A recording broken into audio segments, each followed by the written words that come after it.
여러분 안녕하세요. 제가 태국에 온 지 어느덧 6개월을 지나서 7개월 차가 됐더라고요. 그래서 이쯤 해서 한번 태국 생활하면서 느낀 장점이랑 단점을 좀 이야기해봐도 재밌지 않을까? 라는 생각이 들어서 영상을 찍어보게 되었습니다. 제가 단점도 이야기를 해볼 건데 단점은 다음에 다른 영상에서 한번 이야기를 해보도록 하고, 오늘은 장점에 좀 더 포커스를 맞춰서 한번 영상을 찍어볼까 해요. 정리를 해봤더니 한 5가지 정도 이야기를 해볼 수 있을 것 같더라고요. 근데 여러분, 장점이랑 단점 같은 경우에는 굉장히 주관이 많이 섞여있는 영역이기 때문에 그 부분 감안해서 들어주시면 좋을 것 같고요. 그럼 거두절미하고 바로 한번 시작해보도록 하겠습니다. 먼저 제가 생각하는 첫 번째 장점은 물가입니다. 근데 제가 물가가 저렴해서 좋아요 라고 말씀을 드리면 이제 몇몇 분들께서는 아니 나 최근에 방콕 여행 갔다 왔는데 태국 물가 진짜 많이 올랐던데 뭐 밥 한 끼 먹는 거 한국이랑 크게 다르지 않던데 뭐 이렇게 아마 말씀하시는 분들도 많이 계실 거라고 생각을 해요. 저도 태국에 살기 전에도 몇 년째 계속 태국 여행을 했던 사람으로서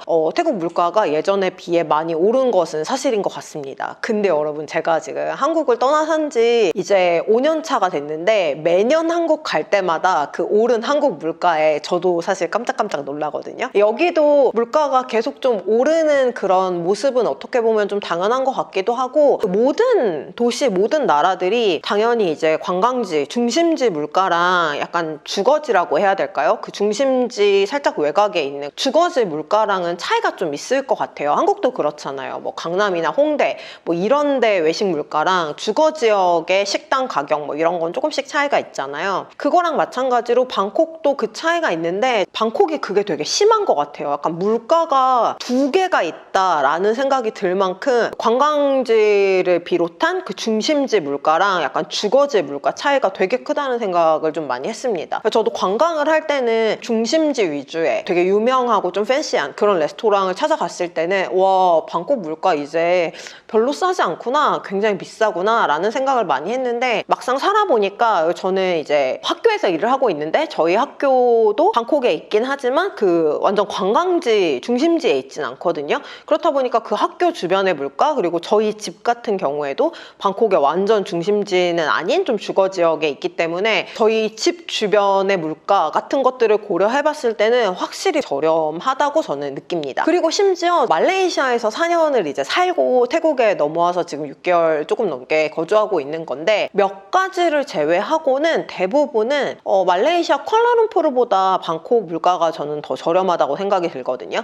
그 몇 가지 중에 좀 눈에 띄게 차이가 나는 2가지가 이제 콘도 렌트비랑 전기세인 것 같아요. 콘도 렌트비는 제 생각에 한 적게는 20%에서 많게는 한 30-40%까지 방콕이 조금 더 비싼 것 같고, 또 다른 하나는 전기세입니다. 전기세 같은 경우에는 뭐 당연히 말레이시아가 이제 산유국이다 보니까 전기세가 조금 저렴한 편인 것 같기는 해요. 콘도 렌트비랑 전기세 이 2가지를 제외하고는 뭐 외식 물가라든지 아니면 장보기 물가 같은 것들도 쿠알라룸푸르보다 방콕이 살짝 더 저는 싸다고 느끼거든요. 그래서 뭐 그런 점들을 좀 고려했을 때 태국 생활의 장점 중에 하나는 아무래도 물가이지 않을까. 제가 물가와 관련해서는 예전에 그 한 달 생활비를 정리해서 올려둔 영상이 있어요. 그걸 보시면 방콕 물가를 조금 더 감을 잡으실 수 있지 않을까? 제가 그 영상은 여기 혹은 여기에 링크를 걸어두도록 할게요. 그리고 2번째는 배달인데요. 사실 이것도 물가의 부분이랑 맞닿아 있는 영역인 것 같긴 해요. 왜냐하면 이제 인건비 같은 게 좀 저렴하기 때문에 가능한 점도 있는 것 같아서. 한국도 진짜 배달이 너무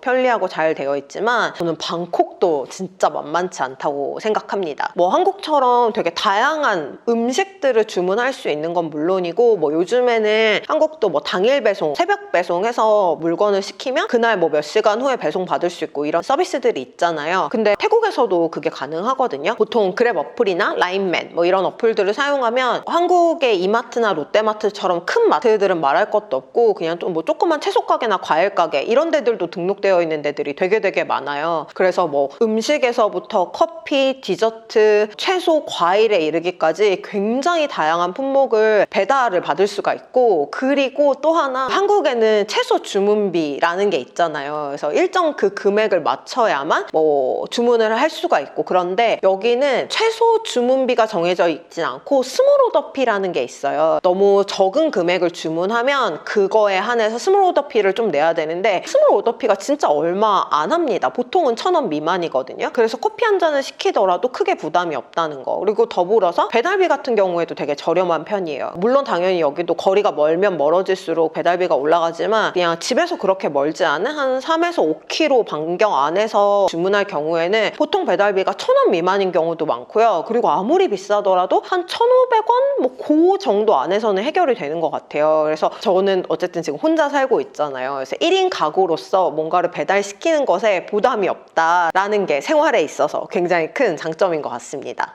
그리고 세 번째는 문화생활인데요. 물론 한국도 특히나 서울은 진짜 즐길 거리들이 많은 도시이기는 하죠. 좀 관심 갖고 알아보면 1년 내내 즐길 수 있는 콘텐츠들이 진짜 다양한 도시라는 생각이 듭니다.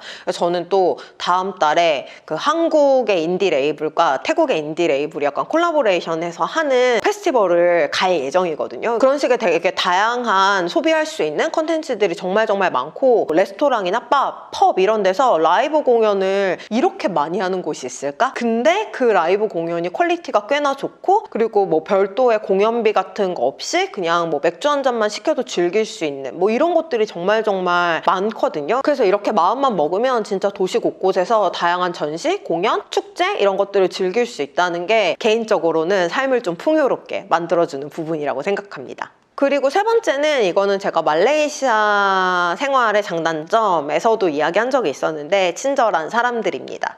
태국인들도 굉장히 좀 친절하고 따뜻하다는 느낌을 많이 받고, 근데 당연히 이거는 사바사이긴 하지만 태국인들의 친절함이랑 말레이시안들의 친절함이랑 조금 느낌이 다른 것 같기는 해요. 말레이시안들은 약간 그냥 쉽게 설명하자면 MBTI 약간 E의 친절함? 말도 되게 편하게 잘 걸고 약간 요런 느낌의 친절함이라면, 태국 사람들은 그거보다는 조금 더 조심스럽고 조용조용하긴 하지만 그래도 또 그 안에 되게 따뜻함이랑 친절함이 묻어있는 그런 느낌이 아닐까라는 생각이 좀 들더라고요, 살다 보니까. 근데 왜 우리가 여행을 가도 그 여행지가 뭐 음식도 맛있고 관광지들도 너무 좋고 해도 사람들이 되게 차갑거나 불친절하면은 그 도시에 애정을 갖기가 좀 어렵잖아요. 근데 사는 거는 오죽 더 하겠어요. 저는 말레이시아랑 태국 두 곳 다 살면서 되게 좋다고 생각했던 부분이, 사람들이 굉장히 좀 친절하고 따뜻하다, 그런 인상을 좀 많이 받았거든요. 그게 또 이곳에 사는 큰 장점 중에 하나가 아닐까라는 생각이 듭니다. 그리고 네 번째랑 다섯 번째는 묶어서 같이 얘기를 해볼 건데요. 제 생각에 이 네 번째랑 다섯 번째는 한국에서 바로 태국에 오신 분들은 크게 공감을 못 하실 것 같고, 이거는 제가 말레이시아에서 좀 오래 살고 태국으로 왔기 때문에 조금 더 크게 느끼는 장점인 것 같아요. 이 두 가지가. 이 두 가지는 뭐냐면 인도와 대중교통입니다. 제 생각에 제가 만약에 운전을 하는 운전자였다면 말레이시아가 조금 더 살기 편하지 않을까 싶습니다. 왜냐면 말레이시아는 오토바이보다는 차를 훨씬 더 많이 타는 문화고, 산유국이다 보니까 기름값도 좀 더 저렴한 편이고, 그리고 제가 차에 대해서 잘은 모르지만 차값 같은 경우에도 태국이 좀 더 비싸다고 알고 있거든요. 그리고 교통체증도 쿠알라룸푸르 교통체증이 아무리 심하다고 해도 그것이 방콕에 비할 바는 저는 아니라고 생각하거든요. 그렇다 보니까 이런 여러 가지 이유들 때문에 제가 만약에 운전자였다면 쿠알라룸푸르가 훨씬 살기 편하다고 아마 생각했을 것 같아요. 근데 저는 이제 운전을 하지 않는 뚜벅이다 보니까 저한테는 인도가 잘 되어 있는가, 그리고 대중교통이 얼마나 이 도시에 촘촘하게 자리 잡아 있는가 라는 것이 되게 중요한 사람인데, 그 면에서는 방콕이 훨씬 더 살기가 편합니다. 방콕은 일단 어떤 옵션, 종류도 진짜 다양한 편이고, 뭐 MRT, BTS, 버스 이거는 말할 필요도 없고, 거기에 오토바이 택시, 말레이시아에는 오토바이 택시가 없습니다. 툭툭, 그리고 뭐 수상버스 뭐 이런 되게 다양한 교통수단이 있어서 뭐 상황이나 가는 곳들에 따라서 그때그때 좀 더 빠르게 갈 수 있는 이런 교통수단들을 선택할 수 있는 그 옵션들이 되게 더 많은 것 같아요. 그리고 MRT, BTS 버스 같은 경우만 하더라도 서울만큼은 아니어도 방콕도 노선이 꽤 촘촘한 편이거든요. 도시 어디를 가더라도 대중교통으로 이동을 할 수가 있다. 쿠알라룸푸르는 또 그런 분위기는 아니에요. 대중교통 이용률도 방콕보다는 좀 더 떨어지는 편이고 사람들이 차를 더 많이 이용하는 문화이기 때문에 인도도 사실 그렇게 잘 되어 있지 않습니다. 근데 방콕 같은 경우에는 한국에서 오신 분들은 아니 신호등도 없는 데도 많고 인도도 막 이렇게 잘 닦여 있지 않은 데가 있던데? 라고 생각하실지 모르겠지만 저는 제가 여행해본 동남아 어느 도시들과 비교해도 방콕이 인도랑 대중교통이 굉장히 잘 되어 있는 도시 중에 한 곳이라고 생각해요. 그래서 개인적으로 뚜벅이로서는 저의 삶의 질을 좀 많이 높여줄 수 있는 부분이라고 생각합니다. 5번째는 말레이시아에서 살다가 태국 방콕에 왔기 때문에 편하다고 장점이라고 느끼는 부분인 것 같아요. 아무튼 이렇게 해서 오늘 저는 태국에 살면서 제가 느끼는 장점 5가지 정도 이야기를 한번 해봤는데요. 제 영상 보시면서 혹시나 여러분들이 느끼시는 또 다른 태국의 장점이 있다면 댓글 남겨주셔도 좋을 것 같고요. 그리고 제가 항상 말씀드리지만 말레이시아 그리고 태국과 관련해서 궁금한 내용이 있으시면 댓글 남겨주시면 제가 당장은 아니어도 염두에 두고 있다가 한번 만들어 보도록 할 테니까요. 그런 의견을 주시는 것도 아주 좋을 것 같습니다. 아무튼 오늘 영상은 여기까지고요. 저는 다음 주에 더 재미있는 영상으로 다시 찾아오도록 하겠습니다. 영상 끝까지 봐주셔서 감사하고 다음 영상으로 다시 만나요. 안녕.